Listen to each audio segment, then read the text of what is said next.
The following podcast is a W2M Network original production. Visit W2Mnet.com for all of our other great podcasts, plus news, reviews, articles, and opinions from the worlds of wrestling, video games, football, and entertainment.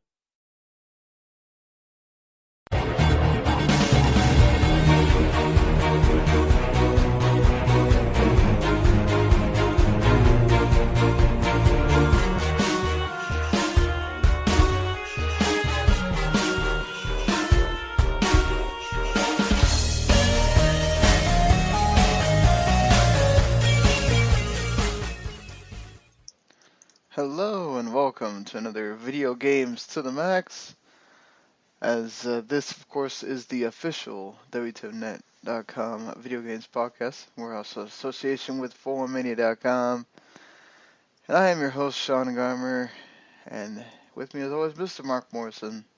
Howdy. Well, Mark, how have things been for you? Good. Playing a few games, bought a cheap game, that's about it. Hope we're recording this podcast. Yes, the record button is pressed, and it says recording on the right side. It's so, barring anything crazy. I did have my internet go out on Thursday night, so barring that, I think we'll be okay. Well, the thing that might happen with me also is I might lose power, so that's always fun.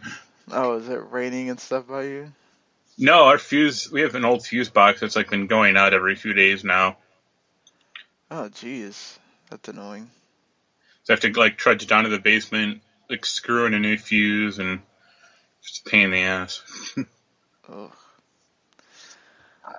Well, I mean, aside from that, seems like things are going okay. So, yeah, I do want to say thank you to Josh Welchel for that, letting us use the song in the intro, and that's very appropriate because Super Meat Boy got announced for the Nintendo Switch, so it's getting ported again. I'm waiting for the Super Nintendo version. Hey, that would be rather appropriate. That game's pretty much on everything at this point. Yeah. So, I know neither one of us were playing anything that came out this week. I thought about getting Hellblade, but then the GameStop didn't have it. So, I was like, nope, do not have, even though it's only $30, so it's not super expensive, but I have like $5 to my name till the coming Saturday, so can't buy anything. I've been the most recent thing I've been playing is probably The Long Dark. Yeah, that came out on consoles not too long ago, right? Yeah, well, that, but also the story mode finally got put into it after 3 years of waiting around. 3 years to make the story mode? Well, it was in early access. I mean, compared to some other survival games, at least it's Ark? or Rust. I mean, Rust has been in early development for 4 years, and it's still in what they call an alpha state. It's this game's never coming out.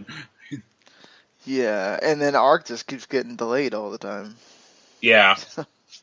They keep trying to bolt more shit onto it, and it's just put it out. And it's put it out and then put the stuff on it later. Yeah. I know you've been getting through some more Final Fantasy 12 as well. Yeah.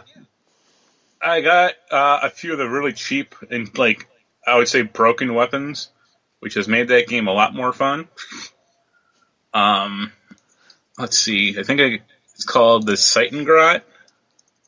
Let's see if I got that spelling. Yeah, Seitengrot. It's an invisible weapon, which is already kind of weird. It's a bow that anyone can use regardless of license or class that has 224 attack power. Jeez. So that's really powerful. I got 6 of them, and I put them on everything. I put them on all my characters. Yeah, you should probably be killing people really fast. Actually, I have died a few times recently. I got all the espers, like even all the optional ones, and I died getting Ultima and the last one. I think I forget the names, like something like Magikarp or something like that. Magitech? No, let me look it up. Come on, Zodiark. That's it. And both those fights sucked, and I died a few times, but I eventually won. You should, So have you used any of them? No, because with that bow, I can kill anything. Or You never even used them once just to see what they do? I mean, I used them initially, like when I was playing the game like normally, but after I got the bows, I'm like, forget it. And I also got I got 6 ribbons for everyone, so status ailments don't bug me anymore. That's smart. And I got something else. Let's see if I can find it. I think it's called like Germandy. Sounds familiar, but Gendarme, that's it. okay. They're shields, so I can't actually use them with the bow. Like I have to swap out an actual weapon. But they give you can absorb all elemental attacks, and you get 90 evasion and 90 magical evasion. So basically, like nothing hits you. Yeah. Well, yeah. If I'm assuming you're rather far at this point in the game. Yeah, I just did the Great Crystal. I have to go. I have to go on some stupid airship called Bahamut, although they pronounce it wrong in the voiceover, which is kind of funny. Yeah, it's a good. I think it's a decent game. Like I still don't quite like the gamut system at all. Like I kind of figured it out a little better, but I think it's just still kind of annoying to me. Yeah, it's not the easiest thing to grasp. Like I basically just set like all characters to attack everything, and that's about it. But in fights, like I need to program. It's like, all right, what do guides say? It's like, yeah, I'm not gonna sit here and try to figure this out. Let's just use the best one and move on. Yeah, but I mean, I'll probably finish the game in a few days. Like I could finish it in like a few hours if I just focus on like the actual story. But I've been trying to do every hunt I come across and stuff like that. Yeah, there's a lot of those. I mean, that's good that you're getting to experience most of the game. So, well, anything else? Marvel Heroes, like off and on. And like I said, the Long Dark is kind of good. Like the story mode is pretty. It's interesting, but it's very. I wouldn't say it's not boring, but it's very like filled with busy work. Because the first town you come. What is the story about? You play a guy named Mackenzie, and you're taking your like ex-wife doctor to this like remote Canadian village. Like she has like a case of medicine, but it's clearly like filled with something else because it's like a industrial-looking case, and she doesn't actually show you what's in it. So it's like, gee, I wonder if something special is in there. But you're in a plane and you crash, and you kind of wake up and you're trying to survive, find her, and meet other people. But so like you come across the first big town, and there's like one person in there called, I think, the Grey Mother, and she keeps like sending you out on quests to do like go find me like 30 pieces of lumber for my fire pit, or fill up my fridge full of food. And it's like, well, this is dumb. Let me go on a bunch of fetch quests. Yeah, basically. And then like to get like she has like a trust meter. So like the more stuff you give her, the more she trusts you, and then like that unlocks additional like side quests and like not like knowledge or supply caches around the city. But it's like I'm at like 104 out of trust out of like 450, and it's like, holy Christ, this is gonna take a while. And like the only way you can really like get up with her is like by hunting rabbits, which really sucks. Yeah, that's just. You're literally like throwing rocks at rabbits, sprinting over there before they like wake up from their stun, and then like snapping their necks.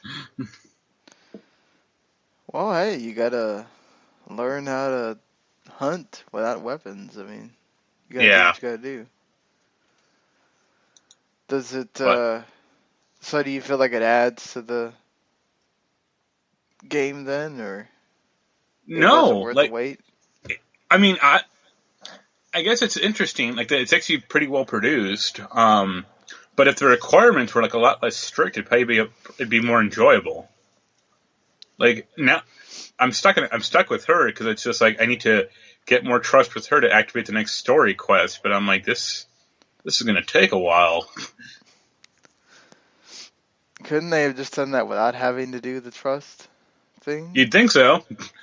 That's what I would have done, maybe. Yeah, like, okay, complete the stuff that I tell you, and then, alright, you go on your merry way to the next thing. Yeah. Is she gonna, like, follow you around to the next No, village or something? she's like an old blind woman, but she can like pinpoint a gun at you like with like pinpoint accuracy, and it's like, yeah, okay. It's like, okay. Like I'd rather her just fall asleep and then just like bash her head with a rock and take the gun. Go ahead. But the actual like survival stuff is still pretty good in the game. Like it's actually a pretty good balance of like hardline survival games like Rust or Ark versus kind of something a little more not cartoony but a little less stringent. Yeah, I mean, it's overall, it seems like 3 years of waiting for something that maybe didn't pan out as well as they wanted it to, or I think it's still like worth a purchase for sure. Like it's not like I think it was $20 initially, and then they raised it to $35, which is, I mean, still pretty like passable. Like I know, I don't know if you saw the story, but We Happy Few, it's like an early access for $30, and I think next week they're raising it to $55. whoa, And it's why? like go fuck yourselves, because like they're getting out of like early access or So you're getting out of early access, you're gonna charge $20 more, yeah. and you're adding nothing? Well, I think they're like finally finishing parts of it, or like maybe like the main story. But I'm just like, forget that. Okay, I guess to the many people that didn't have either game preview or didn't play it in early access, sure, but that just seems like sets a really bad precedent right there. Yeah. Well, I remember a few games did the opposite. I think it was Galactic Civilization 3 and I forget the name of it. It was like an RTS on PC. Planetary Annihilation, I think. But those games on early access launched at $100, Damn. and then when they fully came out, they were like 50 or like even 25. And the reason was like they needed the money to fund the game, which is like acceptable to me. That makes more sense too, because when you're reaching a wider audience, you have a $100 price tag. They're gonna be like, nope. Yeah, exactly. Like no one's going to pay that much money for Planetary Annihilation. And considering this is probably only going to be a digital release, Yeah. the chances of, I mean, there's probably some people that might surf the store and not know about the history of We Happy Few, but most people that are going to be looking at that game that didn't get an early access, they find out that it had a $20 price hike or $25 price hike, they'll be like, nope. So, not boding too well there for those folks. Hopefully it doesn't affect them too negatively, but Yeah, just the price hike takes place on August 16th. so basically on Wednesday. Yeah, and it jumps from 30 to 51. So Hey. forget that. If they want to send us a review code, I'll review it. But that's about it. Well, I will have to look into that for sure. So, And I want to get. go ahead. I was going to say the only other thing I want is I haven't played it, but I really want to get Rez on PC. Yeah, you're telling me it looks like it's really good on PC. Yeah, So, and it comes with a soundtrack, which is a good value. it's always nice. So, Atlus just announced 3 Persona games kind of out of nowhere last week or a week and a half ago at this point. You get the Persona Q2 for 3DS. That does not have a release date. And then the Persona 3 Dancing Moon Knight and Persona 5 Dancing Star Knight for Vita and PS4. Well, now PS4 people need to be able to play Persona 4 Dancing All Night on PS4 as well. So you gonna port that over? Or I kind of doubt it. seems They probably don't care. maybe there's a chance, but I mean, It I'm reminds all me for of the dancing games. this is years ago, but Sega put out their like Dreamcast pack on like 360 and PS3, and it was Sonic Adventure 1, Crazy Taxi, I believe, Sega Bass Fishing, and Space Channel 5 Part 2. Ignoring Part 1. I remember Part 2 being the better game, but yeah, that seems kind of weird. I like the first one a lot better. I thought I just had better music, but that's me. Oh yeah, for sure the first one had better music. I thought as a game, the second one might have been better. Yeah. I mean, I'll probably play both. I won't rush out and buy them, but I'll try both dancing games on PS4. But I did wish I had a Vita for the Persona. I mean, because Persona has great music, so it would have been nice to be able to play that. But hey, Persona 5 is the one I've been able to play, so I'll be excited for that. And they're also going to get their own anime, very much like Persona 4 did. So hey, awesome. Persona 5 anime, totally for that. It's yeah, going to come out in 2018. Probably going to get simulcast on Hulu or Crunchyroll. So, yeah, awesome. I may watch an episode or two, but I'll probably wait till the dub version comes out, just because I'm like a huge anime snob about that type of stuff. No, I totally understand that. Yeah, Plus, like I think Persona 5 had pretty decent voice acting, all things considered. except for what's his name? Ryuji. Yes, his voice Yeah, kind of grated after a while. I thought like Morgana's voice was pretty good. Yeah, I liked Morgana's voice. It kind of fit her being a cat and everything, and Him. or him. It's the name always Yeah. like I was like, oh, they revealed that that's it's a guy. Like, oh, okay. Well, thank you for the ambiguous names there, Atlas. Yeah. That's totally fine. At least they joked about it in the actual game a few times. Yeah, that's true. Leave it to them to do that, and then make jokes at the character's expense too. But really nice that Atlus just announces Persona games.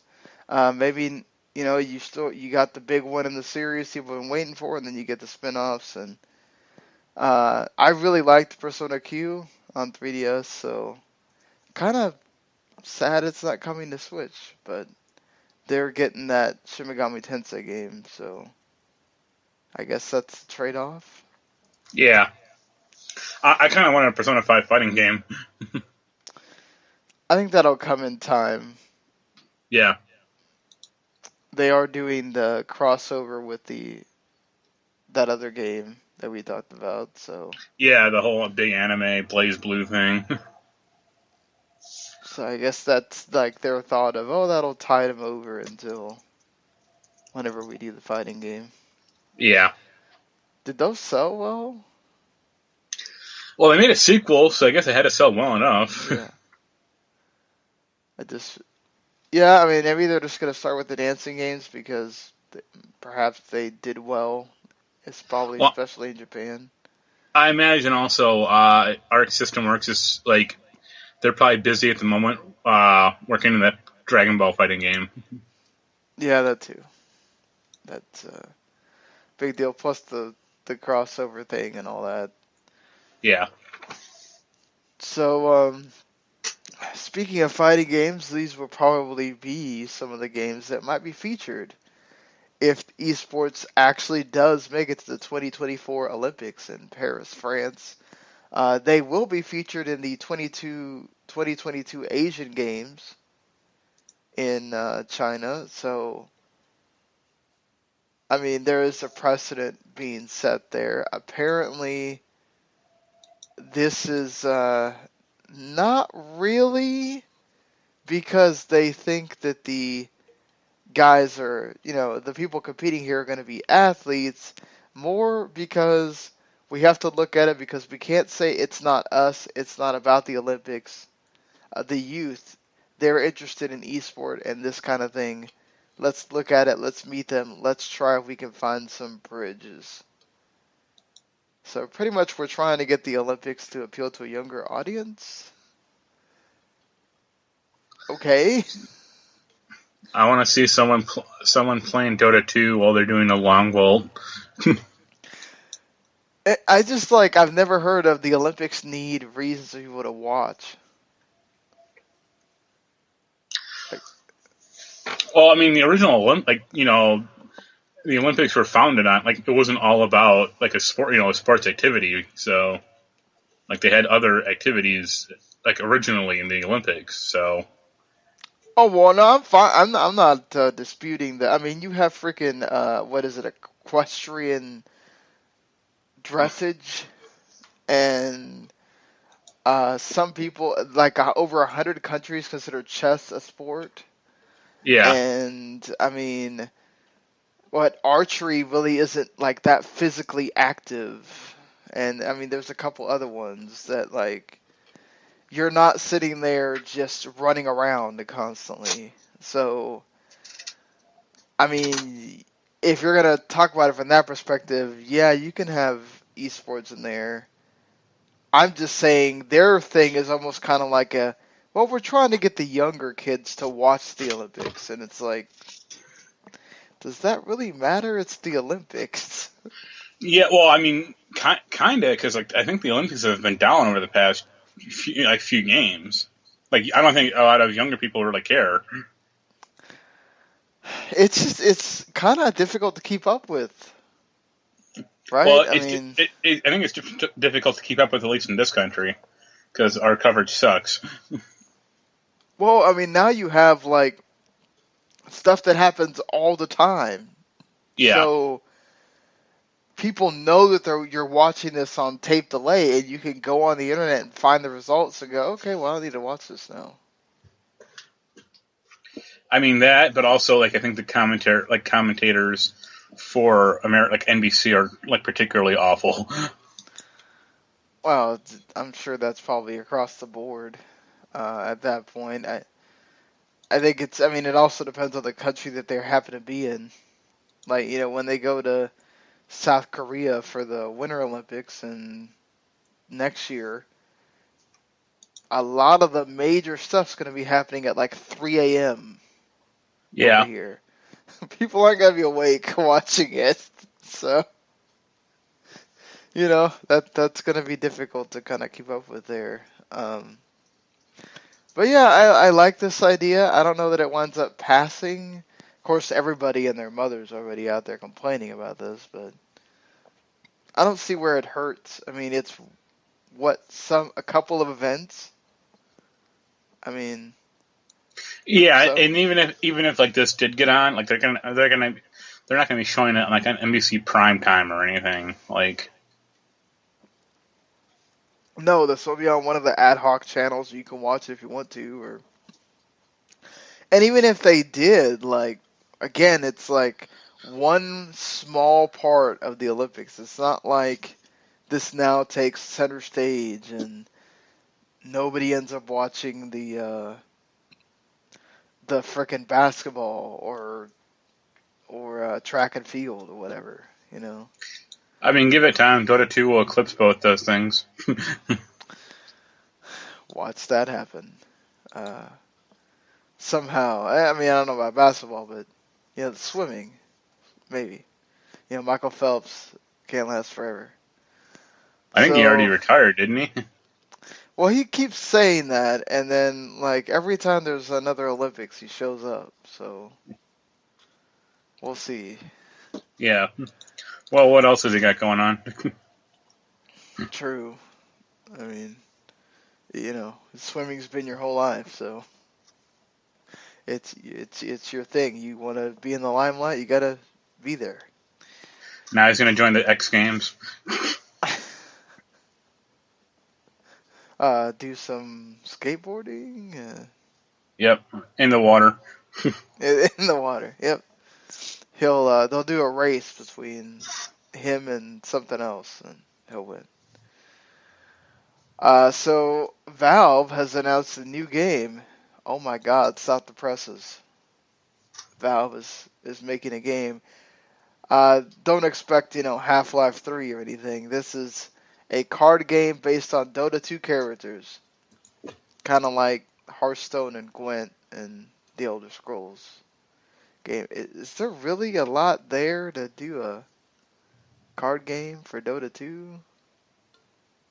There is, I think, like some lore, but I mean, it's just a shot at Hearthstone, which is kind of, I would say, desperate, or at least like maybe not desperate, but it's kind of pandering. Like, who really cares?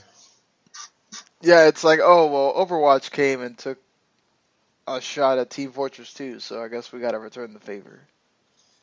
Yeah, but I mean, you could say that, but Team Fortress 2 is 10 years old, and like they haven't. I mean, they've updated it like off and on, but I mean, it's the same 9 characters. Like that's it. So Yeah, but Hearthstone's how old now? 3 years old. Like it's not that old. Like Yeah. it's not that old. Well, still like 3 or 4 years old, and And maybe by the time plus, this comes out, it's 5 years old. well, plus the thing about Hearthstone is they keep updating it with like new Mhm. like campaigns and stuff, and it's still like a very popular game. Like I like Dota 2. I'm sorry, I like Team Fortress 2, but its popularity has dwindled over the past 2 years for sure. Oh well, yeah, but not to mention Overwatch has really just become this phenomenon that I don't think even Blizzard thought was going to happen. Yeah, So I look, at this point, I don't think it's really hurting Valve if it doesn't do big. I just think it's like another in a long line of like Valve games that just like I don't really want a Half-Life 3. Like I really don't care about that series at all. But they seem to not want to do any more story-based games anymore. And that's what kind of upsets me. Yeah, like why go away from your bread and butter just because, you know? I, I Like mean their, that. Yeah, go ahead. I was going to say their like last story-based game was Portal 2, and that was 4 years ago, if not Portal 2 more, I was think. pretty great though. Yeah, but the writer, no, that was 6 years ago. Sorry. And like from what I can tell, most people who made that game left. Yeah, because why do you want to sit around and do nothing? So it just, you know, Valve just does what they want to do at Yeah, this point. Speaking of companies doing weird things, now we know that Borderlands 3 is in development, But Gearbox is also making a new game called 1v1. It's going to combine an FPS game and some card game stuff. What, are you going to shoot the cards? I imagine it's like power-ups. Yeah. Like Titanfall's like burn cards like system. Okay. I could see that. I can tell you I don't want to play it. Well, you know, after, what was it, Battleborn? Yeah, after that rousing success. And Alien Colonial Marines. I mean, you know. I don't know if you're how much you're on Twitter, but there are some great pictures on Twitter of like people taking photos of shelves at Five Below that are literally like filled with copies of Battleborn. Wow. Like dozens, if not hundreds of copies of Battleborn just sitting there. I'm surprised they didn't just go them back to Gearbox and be like, dude, we don't want these. Yeah. Like, nobody's going to buy these. Just come on with it. Like, Gearbox is just such a hit and miss company. Like, when they hit, they're great, but they seem like increasingly not able to put out a good game anymore. Like, even, I even think, like, Borderlands 2 is kind of like a weird miss in some respects. Yeah, and then the pre-sequel was... Like a fart in the wind. Yeah, that too. So, it's been a while since they've had, like, a hit where you go, okay, I really want that.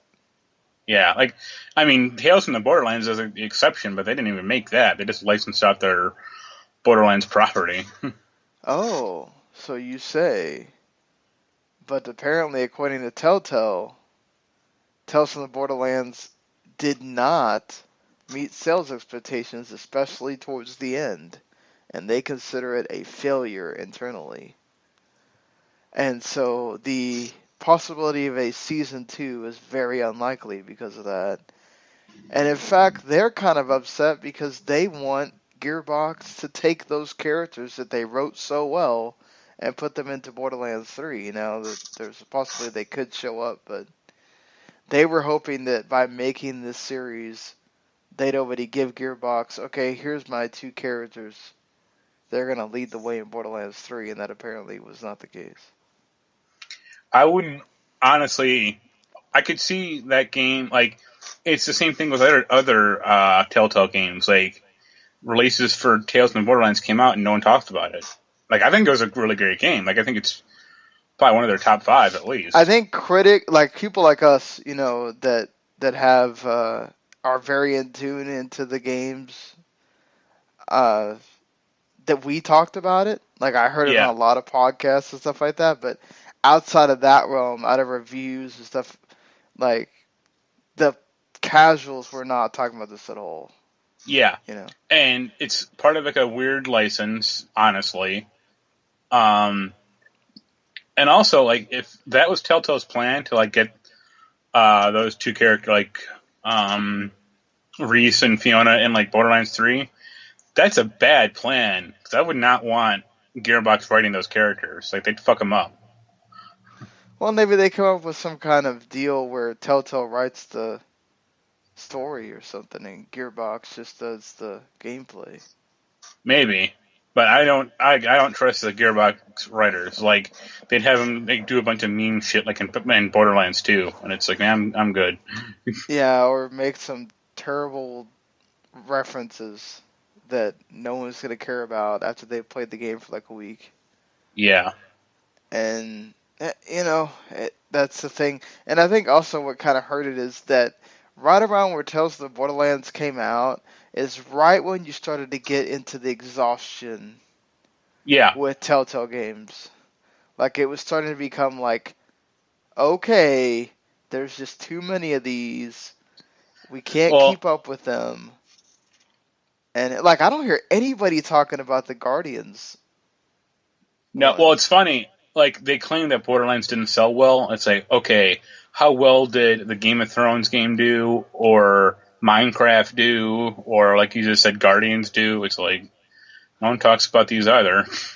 Well, Minecraft had to do well enough. I think Minecraft is more on because Minecraft's such a success that they feel like they could do a season 2, and it's the same thing like they're doing a Walking Dead season 4 to finish it out. Did they probably sell well enough to warrant that? No. Yeah. But because it's Walking Dead, they can get away with it. I just feel like it's so weird. Like, I mean, I thought people would be talking a lot about the Guardians. One, just because of the movie coming out, like during when the first one was around, the first episode was around, and everything else, and just like it came out and like nothing. But I do think that we're starting to get to this point where there's just so many Telltale episodic adventures out there that people are starting to go, all right, okay, Wolf Among Us, awesome. The rest of them, I don't care. Yeah, I mean, Batman just launched this week, and I saw like a few reviews, but that was about it. I forgot about that, honestly, that it came out, on the 8th? So. Yeah.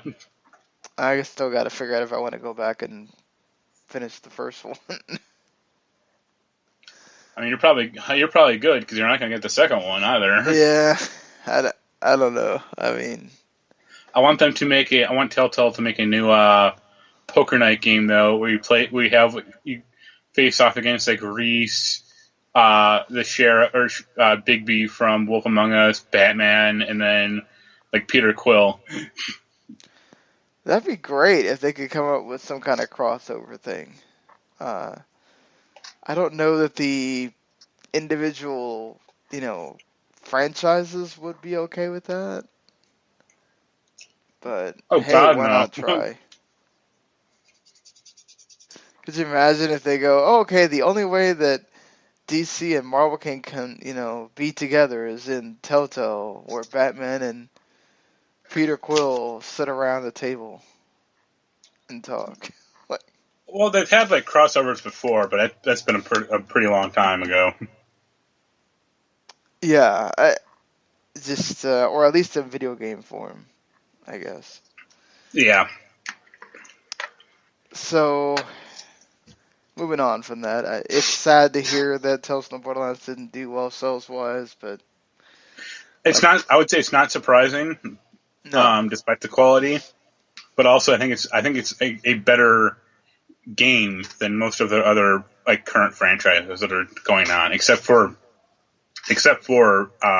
Wolf Among Us. Yeah, I would agree there. Yeah, I'd say like Walking Dead Season 1, Wolf Among Us, Tales from the Borderlands, right there in that top 3.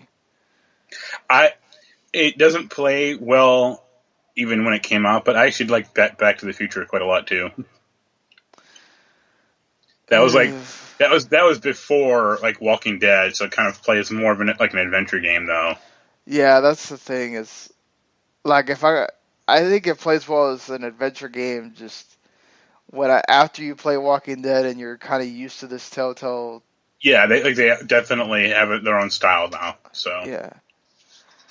So Microsoft has made it very easy for everybody to go get into the Xbox Insider Omega version of the program. So if you want to test out when things go into preview or get extra game demos, and I think you get first crack at the game previews and stuff like that, all you have to do now is go search on the search for Xbox Inside Hub, and then you can go ask to be put into the program. So that's kind of cool, I guess.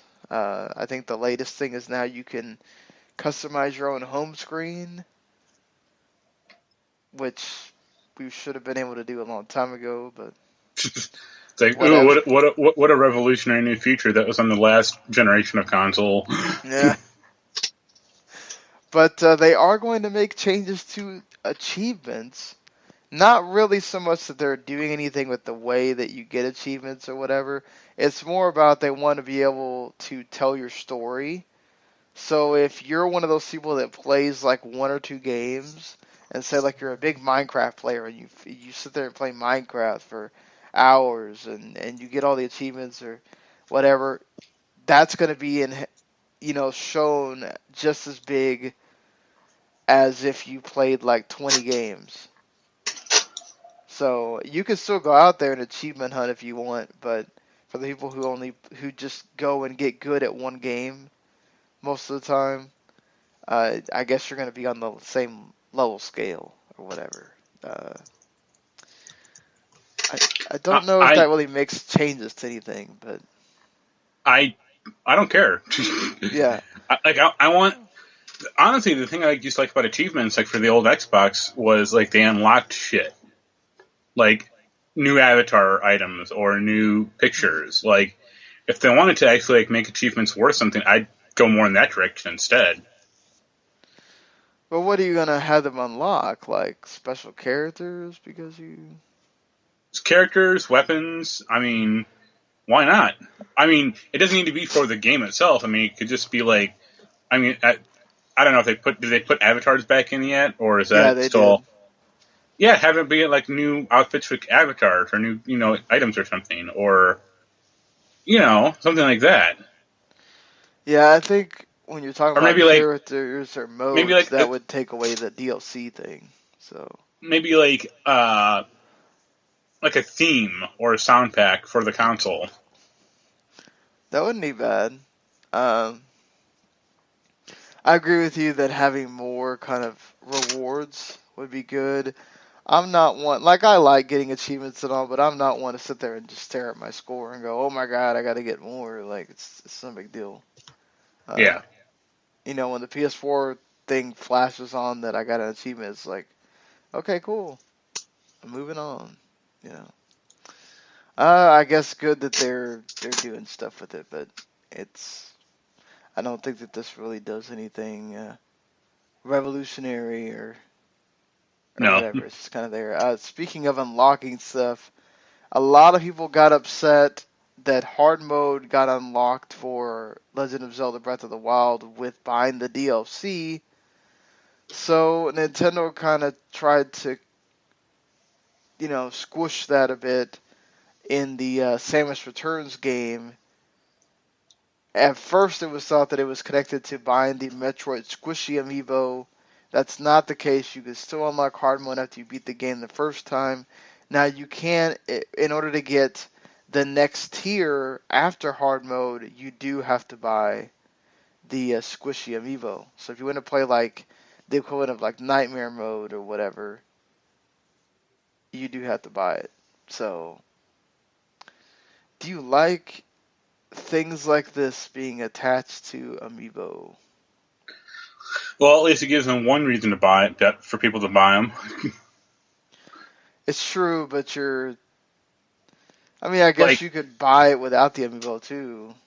I guess super hard mode. I wouldn't care about if it was like Zelda and it's like you can't get the boomerang if you don't buy an Amiibo. I would care about that.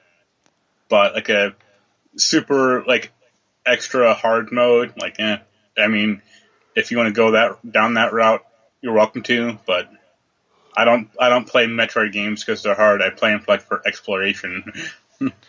Yeah, I think the thing is too, right, if you're going through the process of buying an Amiibo and all that stuff, I mean, yeah, there probably might be a bunch of casuals that might look at that and go, I kind of want it. But that's mainly meant for the hardcore Nintendo fan or Metroid fan or Zelda fan or whatever. That might be the person that's actually going to really care about being able to play a super hard mode or whatnot. Or maybe it might just be a kid and they don't even know that that's on there. But I think a lot of people are making too much of this that I've seen. Just look, it's an extra mode that's not the regular normal mode. So just kind of get over it, I guess. I mean, people have been doing that for years now with DLC and PS4 and Xbox One games. I mean, it's just like I mean, it's a little more expensive, but it's the same type of thing. Yeah, it's like whenever Nintendo starts doing something, people just always get shocked. Like, oh, Nintendo's now doing the same thing Sony and Microsoft are doing. How horrible. Not really. They're trying to make money too. Yeah. So Nintendo did announce that SNES Classic pre-orders are coming in at the end of this month. So Yeah, I think it's supposed to be like maybe like the last week or two, but we'll see. get ready by your computer, Mark. Yeah, I'm going to. Hopefully you're at home when that happens and not like, oh damn it, I'm like 4 hours away and now no way I'm getting one. Assholes. Like, that's what I think about all this. I'm like, oh man, I want to this, but not happening now. Too late. I don't know that I'm buying one, but it's exciting. It's nice that we're getting it. Yeah. Are you still wanting to get it? Yeah, if I can find, if I can, I'll try to pre-order it probably on Amazon. Like, because I doubt they'll screw me over like Walmart did. But I know I have to like. Cheaper on Amazon? No, it'll be $80. But I know I kind of have to watch like the internet like a hawk.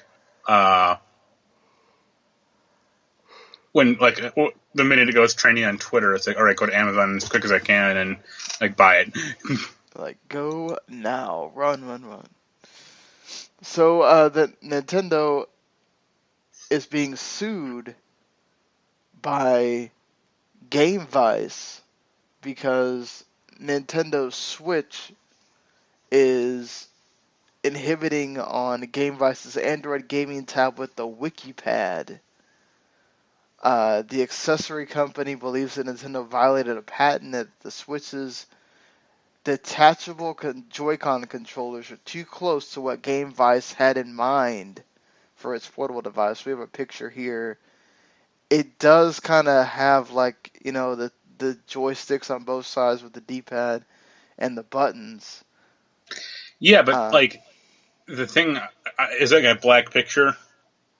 Yes, the back picture with the... Yeah, like this thing looks like the whole console. Like, Right. and it looks like one. Like, it essentially looks like the controllers are part of the dock itself. Mm-hmm. Like, it looks. I guess it looks similar, but Nintendo's thing is like you can take it with you on the go. First of all, and the controllers are completely detachable, even from like one another. Like this thing doesn't look like that at all. Also,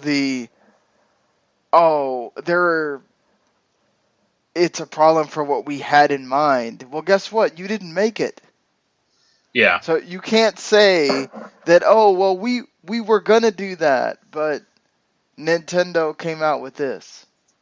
It's like, Also, I never even heard of this thing before either. Yeah, I'd never heard of this thing either. Like, what's it supposed to do? Let you read Wikipedia on it better? I mean, I'm assuming it plays games because you wouldn't have the buttons and the joysticks and everything, but it's just, okay. I feel like this is just there to get publicity for this thing that nobody knew about until now. And, yeah, I mean, it honestly looks like kind of like a, like, not a preview, but like a beta project or something, like a kind of like a mock-up, not a real product. Yeah, exactly. It doesn't even have the shoulder buttons. It doesn't have things that the Switch has. Like, I just don't know where they would even get close to claiming anything. And they want, they are demanding that Nintendo stop selling the Switch and cover all costs related to the lawsuit and pay damages for infringing on the patent. Yeah, I'm sure that'll go far. Yeah, that's not going anywhere. Game Vice, you're kind of stuck in your own issues here. Severed becomes the second handheld-only game to hit Nintendo Switch this week. Severed, of course, is from Drinkbox, the people who made... oh, damn it. Why can't I think of the game right now? The Lucha The guy with Oh, the Super Turbo Championship Edition. yeah, I know what you're thinking of. That said everything but the name of the damn game. So Guacamelee. yes, Guacamelee. This was also really well received on Vita. So it's kind of cool to see it come to Switch. Apparently it's very touchscreen heavy, so it would have been very difficult to, get people to play on with the Joy Cons or with the motion controls even. So they just said, okay, we're gonna do it with the touch controls. I'm fine with that. I'm glad that Nintendo gives people the option of you don't. They would love for you to have motion controls in the game, and they'd love for it to be able to be used with Joy-Con controllers and everything else. But I'm glad that these indies have the option of just, hey, it's not gonna work. All right, just do it in handheld mode. Yeah. So have you? We talked about this thing with the UFO 50 collection that Downwell is making, along with 5 different developers. It's sort of like, and the trailer shows this. They're like sort of like 8-bit games, as if they were in the 80s, and it includes all kinds of different genres and everything. And even about a third of them have co-op or competitive multiplayer modes, and it's going to hit PC next year, and it's going to be at a relatively good price, apparently. Are you interested in this at all, or? I may give it a shot, but like I never like huge into those like type of like huge collection of games, like just personally, because you just don't know it's good or not, and trying to play like every game on that thing it's just can become a nightmare. Yeah, that's the truth. Trying to play 50 games of what, like 15 of them, 20 of them might be good. Yeah. That not always, but hey, if they make it a good price, it'd be worth it. And at the end of the day, that's what you want. I think that's what they're trying to do here. Yeah. Some of them Plus, look fun, but you have to imagine how long are they and everything else. yeah, that's the thing. They're not going to be like 20-hour epic games or anything. They're going to be like 10 minutes of that, and it's like, all right, I either beat this or I got bored of it. What's next? Exactly. This. You ever play? Oh, go on. No, go ahead, David. I was going to say, ever play or heard of a game called Hell Yeah? It came out like 5 or 6 years ago. Is that the one with the bunny? Yeah. Okay, I heard of it. I never played it. Yeah, Wrath of the Dead Rabbit. Yeah. It's a platformer, but like every boss fight is like a separate, unique own little mini game. Huh. Wow, that's kind of cool. I mean, to a point, yeah, but then it just kind of gets monotonous after a while because it's like, all right, they only have like 4 or 5 like game types in this thing. Right. So it's all kind of just rearranged. Like, all right, you got to press the A button, like it's like a rhythm game or like a timing-based game, something like that. You eventually figure out the pattern, and it just. Yeah. It's kind of like, all right, I know what I'm doing here. I'm just gonna get through it to beat the game, and it's a good concept in theory. Yeah. Didn't quite work. Not that I care about this too much. I mean, I guess, but I used the Elgato, so I don't know if this would really help me. But if you stream natively on your PS4, whenever the PS4 firmware 5.0 comes out, you'll be able to do 1080p and 60 FPS. So that's cool, I guess. Well, I mean, you have the Elgato's $100 extra piece of hardware. I mean, Right. Not everyone has that, and also it's probably I find it easier to press the share button and you go, all right, share gameplay. Oh no, it is, and plus my computer can't do 1080 streaming, so that's good for people that are really into. Take that. Yeah. I don't know. I think it's a great thing that Sony's doing that. So I mean, my kind of question is going to be like, how is this going to impact the game performance? You think it'll make it lag and stuff? I think it'll probably make it slower because I think even when I stream occasionally, like on 720p, you can kind of tell there's a small it's not like huge, but there's probably like a 5% speed reduction. It seems like to me, especially like Final Fantasy 15 or something. Oh yeah, you could tell that for the most part. Yeah, it's that's impossible not to have some kind of lag, or even if it's minimum. Yeah, if it's a PS4 Pro exclusive thing, that'd be one thing. But the way they made it sound, it's coming to like all PS4 models. So it's like, all right, well, let's hope it doesn't. It's not too bad. I'm sure they've tested it and everything, but yeah, there's going to be things that you can't avoid, and for the most part, I won't think it'd be too bad. Yeah. So the AM2R, of course, the Metroid, self-developed game, or fan-developed game, they've actually been hired on by Moon Studios to help develop Ori and the Will of the Wisps. Yep. That's kind of cool. I mean, you go from making a game that a lot of people thought was really awesome to Nintendo taking it down, and then you get to actually go work in a real studio now. So, living the dream. Yeah, and like AM2R is a great game. Like I probably liked it more than Ori, so let's hope he can do some good there. Hey, they did enough that Nintendo went and came out with Samus Returns, just to feel like, hey, we care about Samus too. Yeah, that's why there's a new Metroid game on Switch. Yeah. Hey, why not? You need everything you could throw out there, so not complaining about that at all. The Unsung Story, which has had a problem with Kickstarter, has been moved to a different developer. It raised around $660,000 3 years ago, trying to be a spiritual successor to Final Fantasy Tactics, and even had input from Yoshimi Matsuno, but apparently Playdeck got the work scrapped, and Little Orbit is now having to start fresh on the project. So,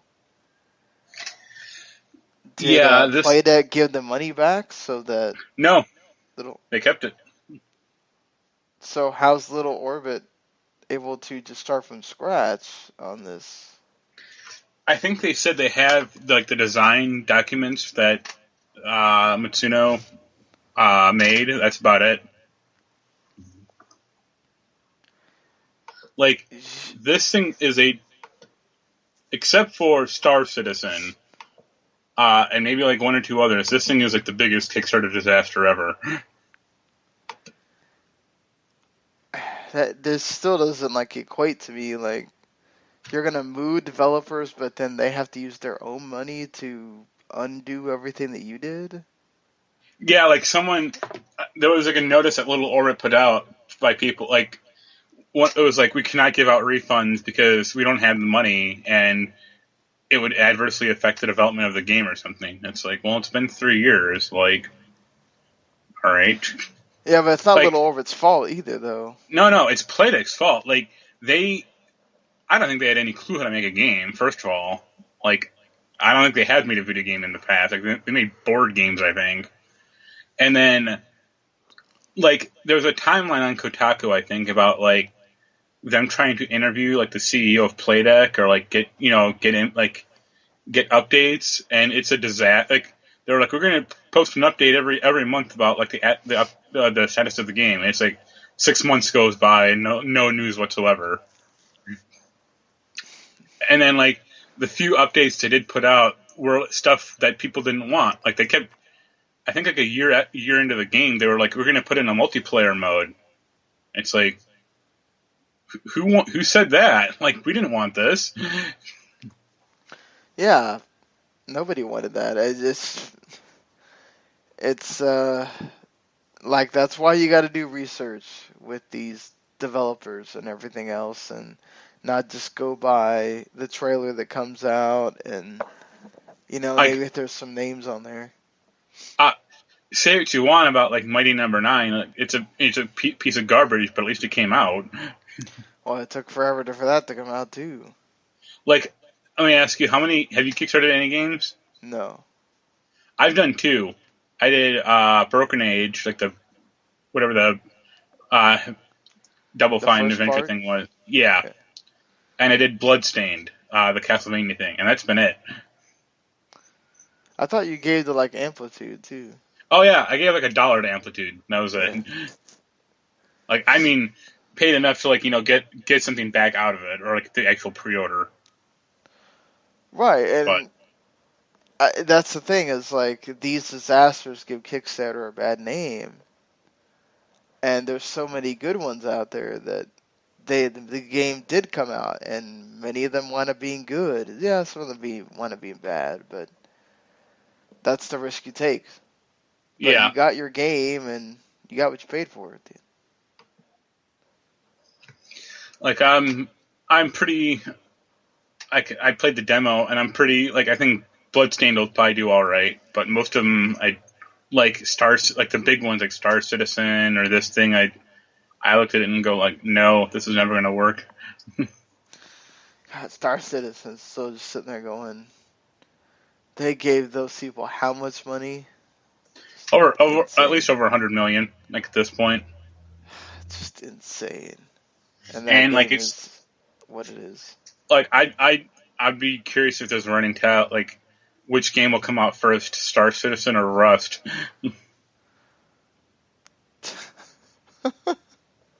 Or just combine the two and make a rusty Star Citizen. Ah, that was ter- that was one of those like it's so good it's bad. Well, Star Citizen's great because it's like we got in a new module. It's like the walking around module. It's like, okay, where's the rest of the game? That's 5 years off. It's like, Yeah, I remember there was a point where they would announce something new for the game like every week, and you're yeah. like, when are you just gonna make the game? And finally, it's been an alpha for like ever? I think they pushed like a 0.3 update like a few weeks ago, but who cares? And this is something that you and I have talked about off air, but it's amazing since they let go of Steam Green, Valve dissolved the Steam Greenlight and now added Steam Direct so that developers can just basically add their game on Steam whenever they want. 1,000 new games within an almost 2-month period, 215 in 1 week. How the hell are you supposed to find all these games? This is becoming just almost as bad as the mobile Yeah, iTunes. store. Yeah. I mean, I Yeah. guess if you really are into like trying out the newest PC game, Well, you would already know it's there, but the little indies. I mean, Steam already had a problem like this for years. Like that's why they introduced like their curation stuff, which doesn't work at all. It's like just put the brakes on this just a tad. You don't need to release 500 new games every week. Yeah, but if they're letting them release it basically whenever they want, yeah, then they're not really controlling that. Like they still could. I mean, they could just say no. Like, nope, you gotta wait a couple days. You gotta wait a week or. I mean, remember when like Microsoft, like Xbox 360 only had like the 1 day or 1 game per week, like arcade policy? Yeah. Like, could you imagine Steam doing something like that now? Oh God, they'd have games backed up for years. Or probably a lot of the indies would just have to not make their game because they needed to come out just to make the money back. Yeah, like I like Steam, like obviously, but it's just too much. Like every day the new release page cycles. Like every day. That's crazy. Yeah, that's insane. Like, it should And not be recycling like that. this is what's on it right now. See what you think of these game lists, okay? Okay. The first one is Impromptu Vector Field Painter. Uh, Woo! yeah. That's an app, I would assume, but still, why is it in a like this type of new release thing? Next one, Ruthless Safari.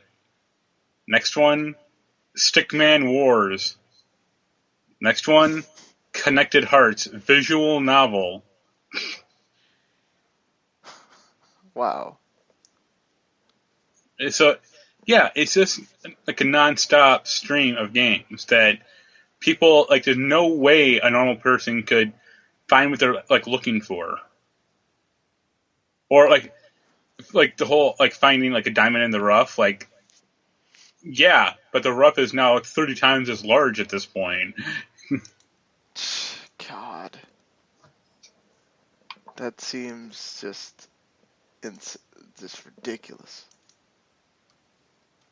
Like, how do you keep up with any of that at all? There are ways on Steam to like. I think it's like you can say like no early access games, no apps, no VR games, but still, like it's hundreds of new games every week, I would think, or like at least every like 3 weeks. Yeah, it is. So, like, I feel bad for like I'm friends with a few developers. I feel bad like if they put out a new game, it's just going to get buried like immediately, unless it magically like Steam like or Valve gets behind it and like puts it up on like the big banner ad. Which probably isn't going to happen. Yeah, because what's on there right now is GTA 5, Arc, Rainbow Six Siege. So you know the big hits. Yeah.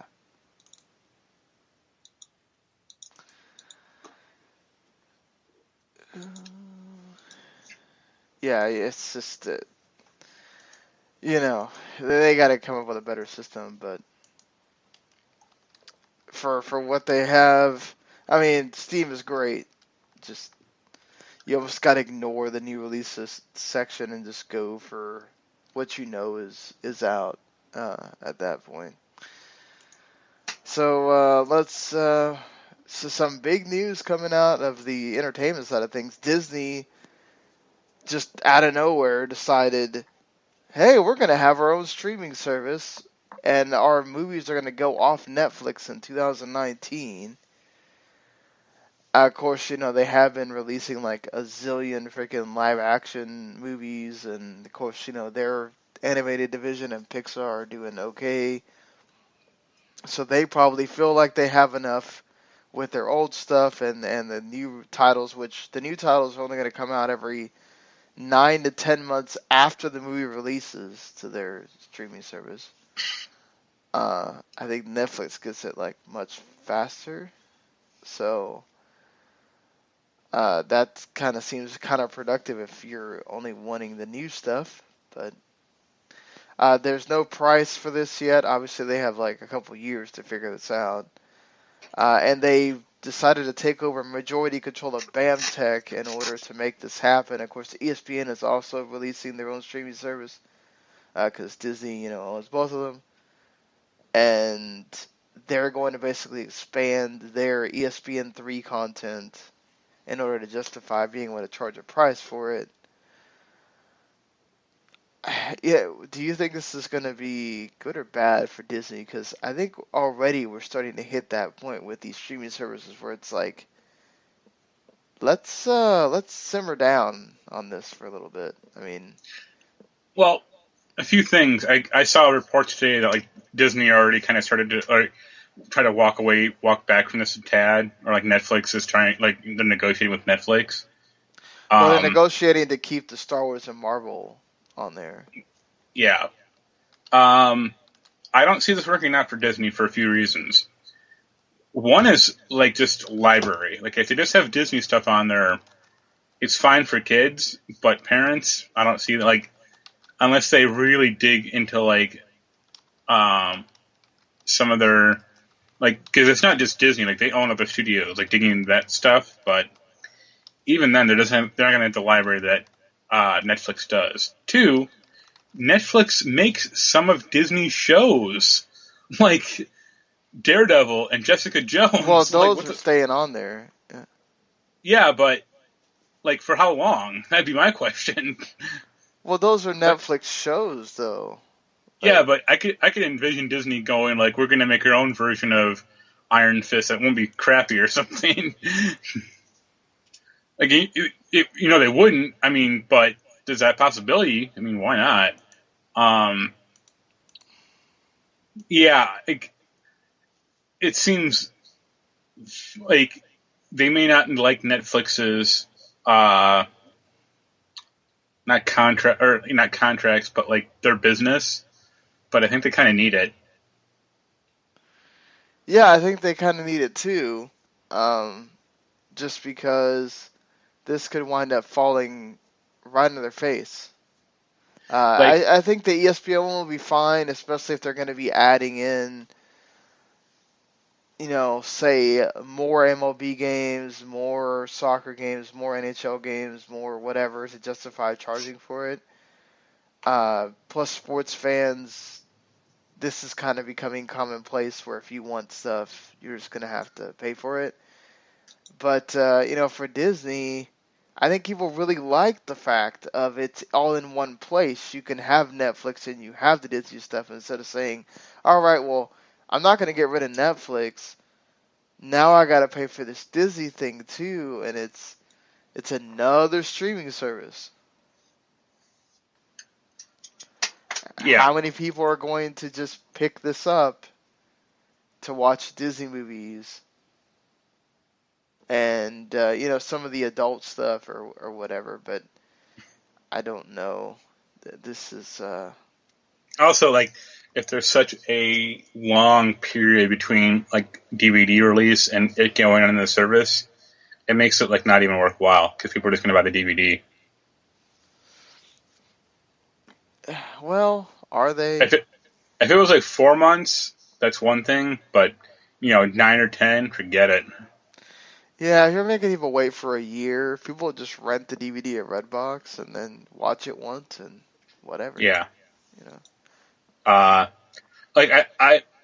would look at this like they've fallen on their face a little like over the past few months with their cost cutting bullshit, but like the WWE network, like they're still on TV, but a lot of their stuff is on their own net, like a lot of like their own like made up programming or like specialty programming. Well, you'll still have to have cable to watch the channels and stuff on it.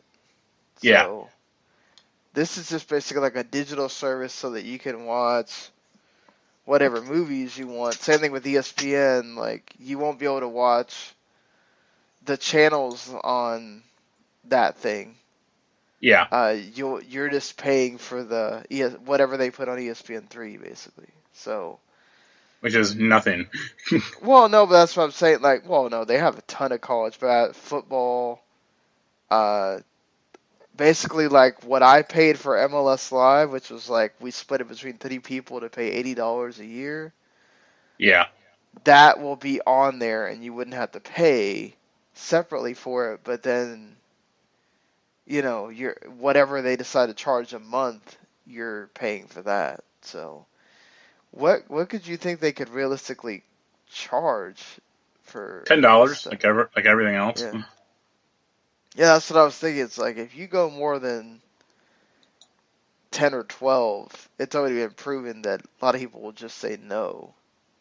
So Only instead of Michael Cole screaming about $9.99, it'll be Daffy or Donald Duck.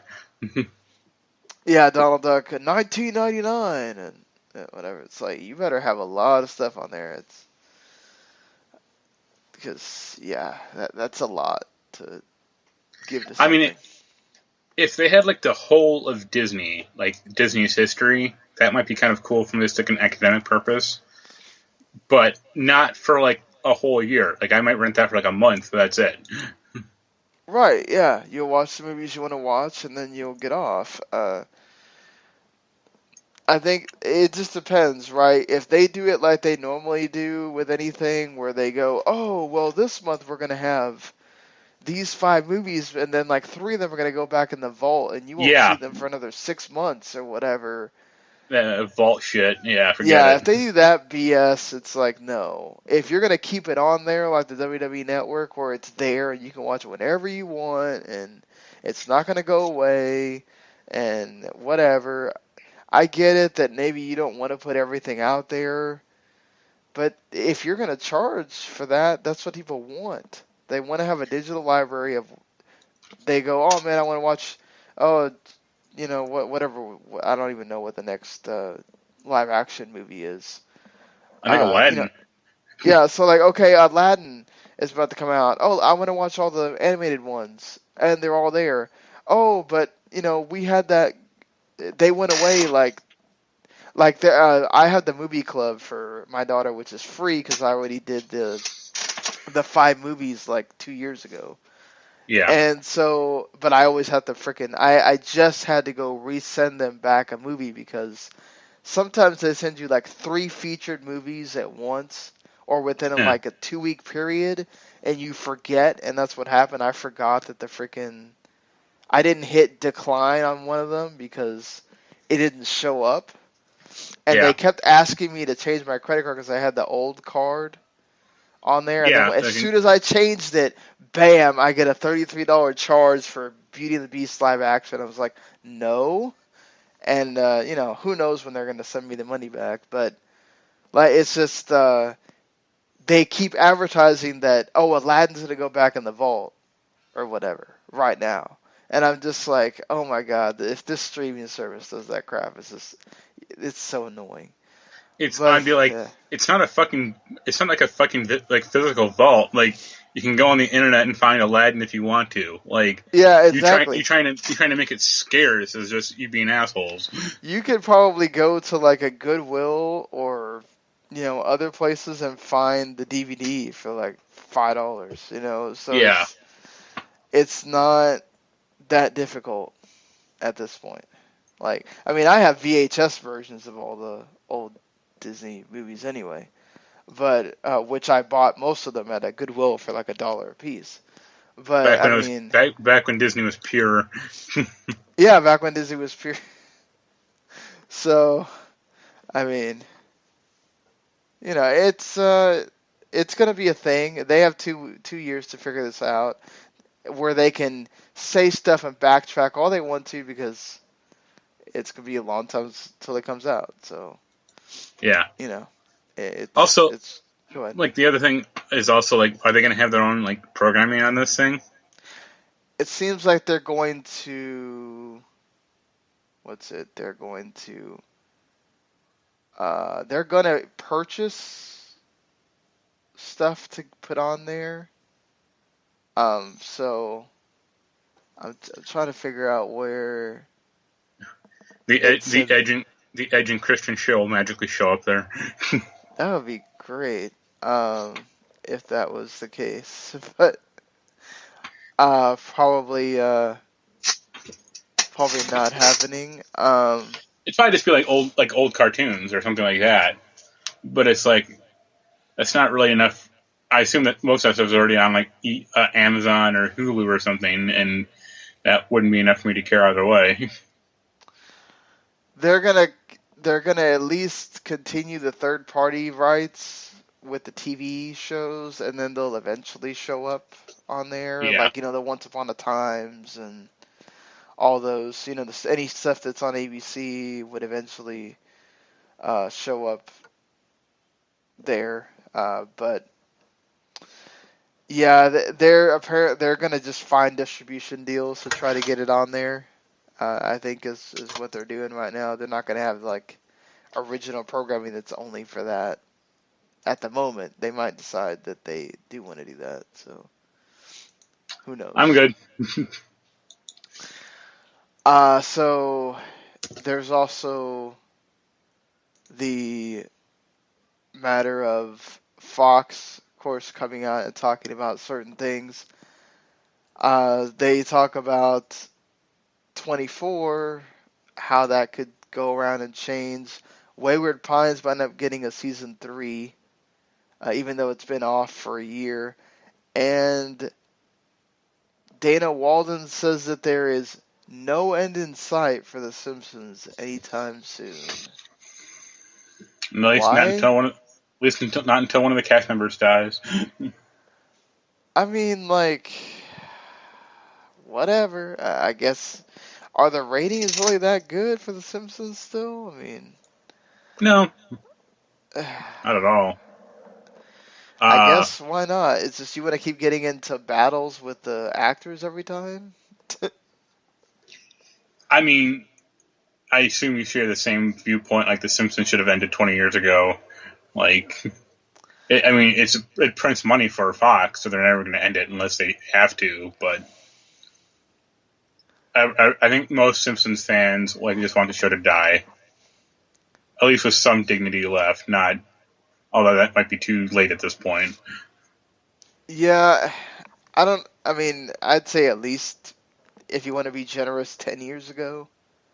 Like, there's not a reason why it should be on right now.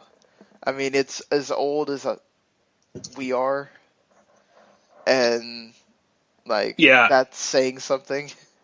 yeah. 10 years ago, actually in 2008 is I think like when The Simpsons literally reached their lowest point.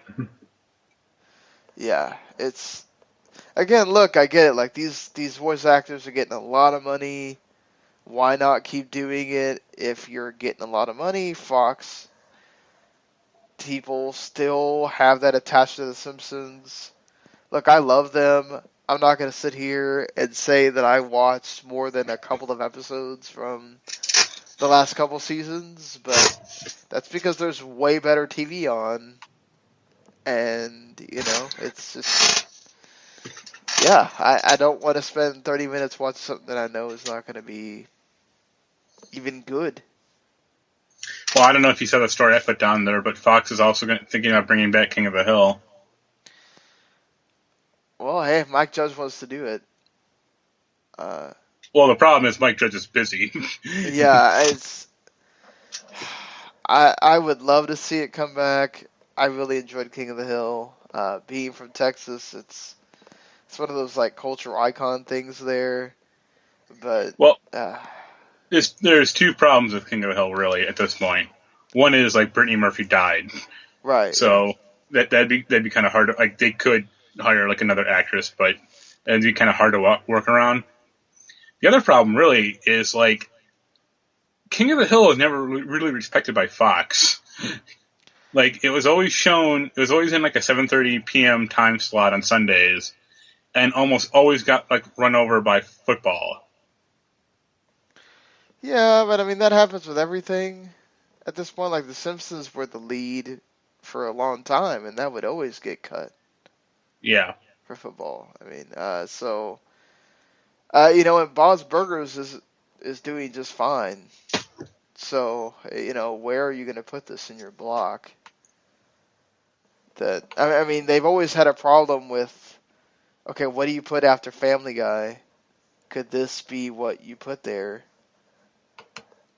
I mean, I guess sure, but I miss it. I'd like to see it, but I'm not going to say like the world ends if they don't bring it back. Like the thing about also King of the Hill is like The Simpsons. It started off like a little shaky. Let's be honest. And then got like super great and like popular, and then died down. King of the Hill was always like a much more even show. Like it was never like super popular, but it also never had like the problems that The Simpsons now has. Like King of the Hill always remained a fairly solid show. Oh yeah, I totally agree on that. Like there might be occasional episodes that were bad. But like on the whole, like the show remained like it was still a quality show for 12 years. I think that's how long it was on. Yeah, and yeah, you're right about that. It's a much more consistent show. That's because Mike Judge is a great writer. Yeah. And I enjoy almost pretty much everything that he puts his hands on. So, what's the? I'm not gonna say I watch it. Yeah, I didn't watch King of the Hill consistently. I know he had what was the show he had the most recently? Silicon Valley. Yeah, well, Silicon Valley. Yeah, of course. I've been watching that every season it comes on. Yeah. But then that's kind of sorry. I couldn't hit the mute button fast enough. But yeah, I mean, so and that's over, right? That was the series finale, season 4. No, it's got premiered for season. It's announced for season I 5. swear that they said like season 4 might be the last one, but No, it got renewed. It's 2018. well, that's great because TJ Miller left.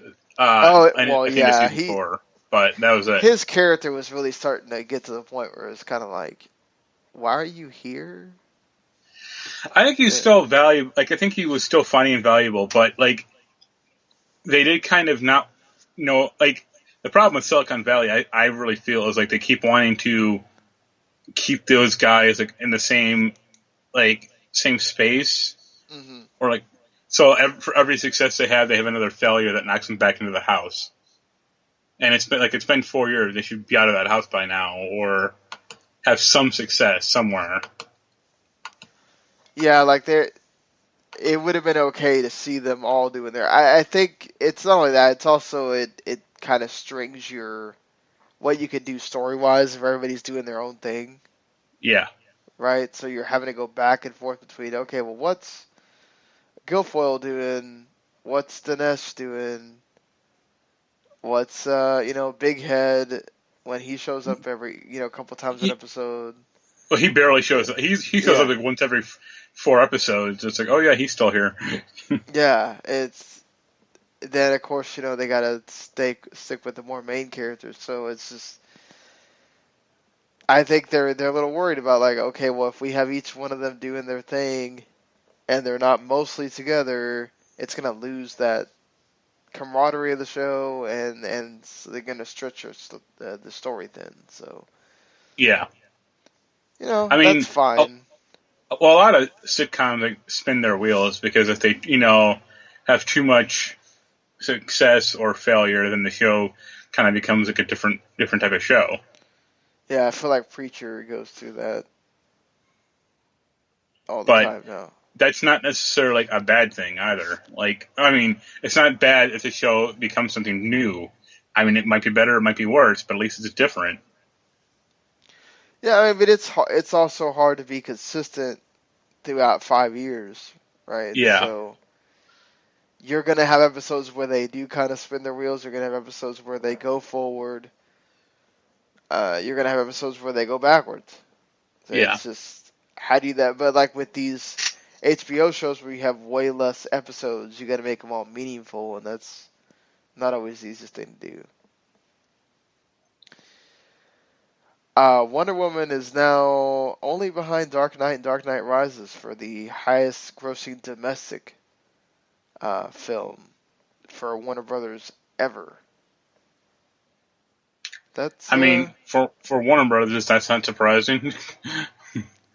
Well, yeah, for Warner Brothers, that's surprising, but I mean, Dark Knight did some bananas money, so I mean, it hasn't cracked $1 billion yet worldwide. It's at 974 million. Wonder Woman. So, but it obviously resonated a lot with this country, so that's positive. I still need to go see it, but hey, DCU, the DCU can be happy that they have one hit. Meanwhile, they've already been talking about how to reshoot like Justice League and make it like a better movie. Yeah. Well, I think I guess it's a coup to Wonder Woman, but like she's part of the like trifecta for DC. Like, I mean, like Deadpool has a bigger box office than she does, and you could say it's a better movie. That's one thing. I haven't seen Wonder Woman, so I can't really say here nor there. But Deadpool's a much... Wonder Woman does have more money, but only by like a few $1,000,000. But Deadpool has like a much less of a character profile than Wonder Woman does. Right, yeah. Wonder Woman's huge. Yeah. It's still surprising, just from how much people like really enjoy that movie, and then they went and saw it in the theater, and probably kept seeing it in the theater because to get that much domestic. Well, I mean, it also came out at a good time when nothing else was coming out for like weeks on end. Yeah, that smart on them for that too. Gonna have to hit these. Go ahead. I was gonna say I'm actually kind of surprised, like about Spider-Man: Homecoming. Like it didn't bomb necessarily, but it didn't make that much money. Yeah, but I mean, when you got lofty expectations like Spider-Man and Spider-Man 2, I mean, yeah, I think people are still a little burned on Spider-Man from the Amazing Spider-Mans. Yeah, that's what I was thinking. Like just kind of fatigue. Yeah, it's kind of like, can we trust that this one's going to be good? Oh, it is. Okay. I think when like Spider-Man: Homecoming 2 comes out or whatever they call it, like that'll probably be a big hit. Yeah, that'll be a much bigger one. I think people are still kind of tepid about, okay, well, this is it's connected to the MCU. Do we want to see it? Okay, Spider-Man didn't have the greatest track record with the last couple movies. I don't know about this young actor. Oh, it's really good. People should go watch it, but I guess at that point they decided to go watch other stuff, and yeah, Spider-Man kind of got forgotten in that, which kind of sucks. But I'm sure it'll do great on Blu-ray and digital sales and everything else, and they'll make up something for it. Yeah. Gonna hit these quick here. Andrea Romano retired. Of course, she's been doing voiceover work for 30 years. She was also a pretty big-time director. She worked on Batman, the animated series, Tiny Toon Adventures, which I watched so much as a kid. Justice League, Legend of Korra. Of course, she was the one that decided on Mark Hamill being the Joker, and also casting Kevin Conroy as Batman. So, most people probably won't really think about those things, but yeah, she wasn't like the most famous name in the world, but like having a 30-year career where like she's done so much work, like it's impressive. Yeah, props to her, and hopefully, for the whatever she decides to do in retirement, good on her for that. Mila Jovovich she cannot escape doing these kind of nerd movies at this point. She's now been cast as the main villain, Blood Queen, in the reboot of Hellboy. Alright, cool. How do you feel about that? I mean, I want her like. Really think for her, she suffers from the Bruce Willis syndrome, where like when she really wants to be in a project and like commit, she can be good. Like Bruce Willis on like Looper was like amazing. Oh god, but, yeah. But a lot of the times, like he doesn't seem to give a shit in most of his movies. Yeah. And I feel that way about her. Like she was great in like The Fifth Element or like He Got Game. But she was practically sleepwalking through all those Resident Evil films. Yeah, I'll agree with you on that. So, like, if she brings her A game and really wants to do good work, then yeah, I'll watch it. But if she doesn't, then oh well. The writers for Agent Carter said that they would return to the show tomorrow if ABC and Marvel decided to bring her back. I know you like the show. Yeah. I'd like to see more Haley Atwell. Movie for her? I mean, they could. They did kind of end it off on a cliffhanger to an extent.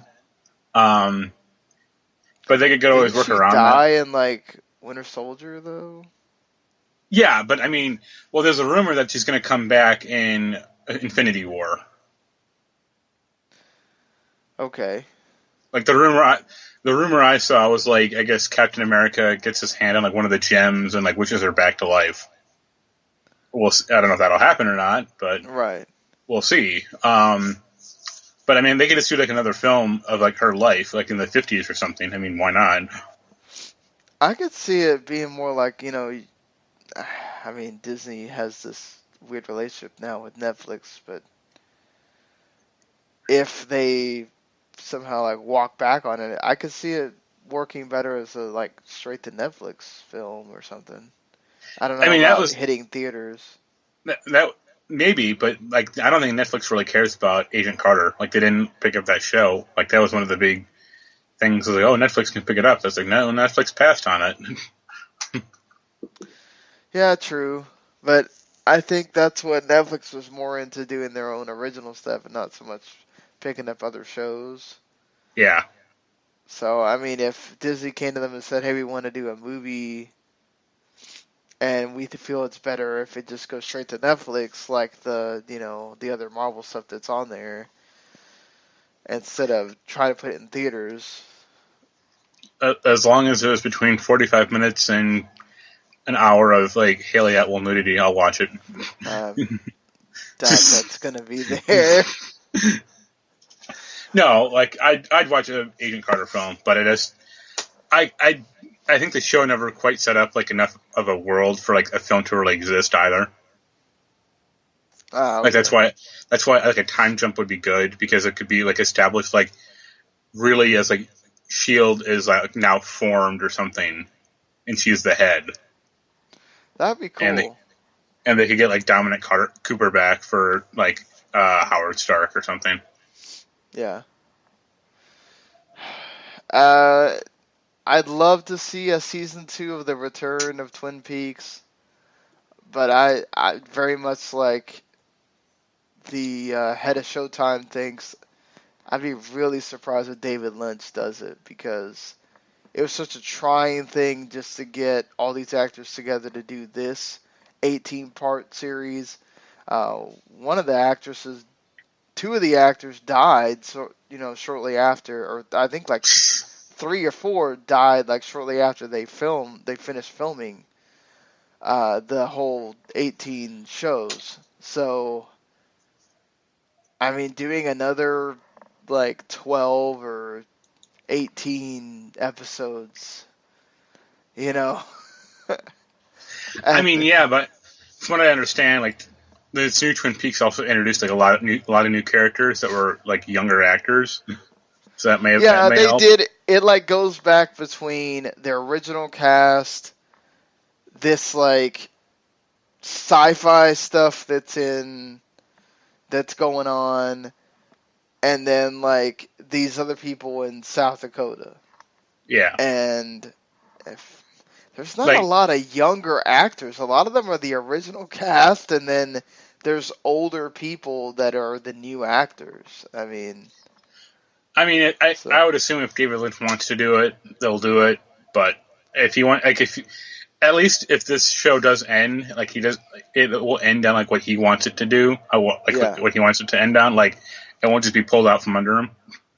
well, it's already done. Like, they're just basically cycling out the episodes at this point. So, he ended it the way he wanted to end it. I don't know if he'll end it on another cliffhanger or whatever to make people think that there could be a season 2 and then there's not one. But he's been in France the whole time. He's probably going to be in France until the series is over, and then they're going to get on the phone and try to figure it out. But I love Twin Peaks, but I'm not going to be upset if they don't get another.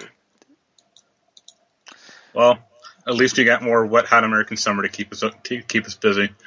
Yeah, exactly. That's what everybody's waiting on. So this week is actually the week that kind of starts the big games coming out. Sonic Mania comes out. Ages of Mayhem. as well. The StarCraft Remastered comes out as well, so if you've been waiting for that, it's there. Observer looks really interesting. It's a first-person psychological horror game that also comes out this week. And that Night Trap 25th Anniversary Edition also comes out. Yeah, I had a few, like it came out on physical copies yesterday, like physical editions, and I saw instantly. I had a few friends that grab it, though. Wow. I love the people that think that game is great. They're just getting it off of nostalgia. And then Undertale hits the PS4 as well. So if you didn't play it on PC or you just want to have it on your console, it's there for you. But all right. So until... And the week after that is Madden. Yeah, the week after that's Madden, and I think there's more stuff though that... Yeah, but Madden's the big one. well, Uncharted Lost Legacy as well. Of course, Sonic Mania on PC doesn't come out for 2 weeks. So yeah, it got delayed a little, but that's fine. That's kind of normal for PC games at this point. But all right, until we are here again sometime next week, we will be talking to you later, folks. Later.